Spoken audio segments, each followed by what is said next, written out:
আলোচনা কি আসলেই ব্যর্থ? ট্রাম্পের না বলা কথা আর ইরানের নতুন চাল, কেন এখনো মরেনি কূটনীতি? আসসালামু আলাইকুম। 27 এপ্রিল 2026।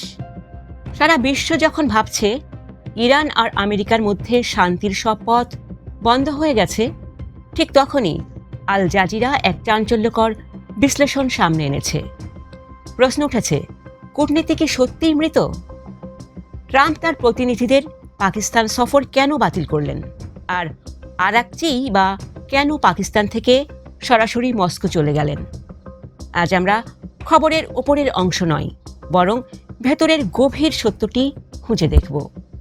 ভিডিওটি মনোযোগ দিয়ে দেখুন, কারণ আজ আপনি জানতে পারবেন কেন এই না মানে আসলে না নয়। আল জাজিরার রিপোর্ট বলছে, ট্রাম্পের প্রতিনিধিদের সফর বাতিল করা মানেই আলোচনা শেষ নয়। এটি ট্রাম্পের একটি পুরনো কৌশল, যাকে বলা হয় ওয়াক অ্যাওয়ে বা আলোচনার টেবিল থেকে উঠে যাওয়ার নাটক। তিনি ইরানকে দেখাতে চাইছেন যে আমেরিকা তাড়াহুড়ো করছে না। ট্রাম্পের ভাষায়, ইরানের প্রস্তাব যথেষ্ট ভালো ছিল না, কিন্তু ভেতরের খবর হলো আমেরিকা ইরানকে আরও বেশি চাপে ফেলে আরও বড় কোনো ছাড় আদায় করতে চাইছে। কূটনীতি এখানে মৃত নয়, বরং এটি এখন এক কঠিন মাইন্ড গেমে পরিণত হয়েছে। আরাকচি পাকিস্তান ছাড়ার আগে একটি 3 স্তরের শান্তি পরিকল্পনা জমা দিয়ে গেছেন। পাকিস্তান এই প্রস্তাব নিয়ে এখন ওয়াশিংটনের সাথে যোগাযোগ করছে। ইরান এখন এমন একটি অবস্থান নিয়েছে যেখানে তারা বলছে, অবরোধ না তুললে সরাসরি কথা নয়, তবে মধ্যস্থতাকারীদের মাধ্যমে আমরা প্রস্তুত।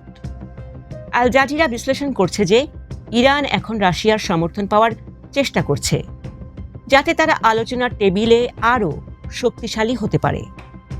আরাকচির মস্কো সফর প্রমাণ করে যে এই যুদ্ধের সমাধান কেবল ইসলামাবাদ বা ওয়াশিংটনে নয়, বরং বৈশ্বিক এক মেরুকরণে আটকে আছে। বর্তমানে হরমুজ প্রণালীতে তেলের সরবরাহ প্রায় বন্ধ। এর ফলে বিশ্ব বাজারে তেলের দাম যেভাবে বাড়ছে, তাতে খোদ আমেরিকার উপর আন্তর্জাতিক চাপ বাড়ছে। আল জাজিরা বলছে, ডোনাল্ড ট্রাম্প যতই বলুন যে তিনি সময় নেবেন, কিন্তু তেলের বাজার তাকে খুব বেশি সময় দেবে না। তাই কূটনীতি আবার শুরু হবেই, হয়তো ভিন্ন কোনো দেশে বা ভিন্ন কোনো ফর্মে। এটি এখন কেবল সময়ের অপেক্ষা মাত্র। পাকিস্তান আর ওমান এখনও পর্দার আড়ালে কাজ করে যাচ্ছে। দর্শক, আল জাজিরার এই রিপোর্ট কি আপনার চোখ খুলে দিল? আপনার কি মনে হয়, ট্রাম্প কি শেষ পর্যন্ত আরাকচির প্রস্তাবে রাজি হবেন, নাকি হরমুজ প্রণালী দখল করতে আমেরিকা সরাসরি যুদ্ধে জড়াবে? কমেন্টে আপনার মতামত জানান। যুদ্ধের ইনসাইড রিপোর্ট এবং বৈশ্বিক রাজনীতির গভীর বিশ্লেষণ পেতে আমাদের সাথেই থাকুন। ভিডিওটি শেয়ার করে এই গুরুত্বপূর্ণ তথ্যটি সবাইকে জানিয়ে দিন। ধন্যবাদ।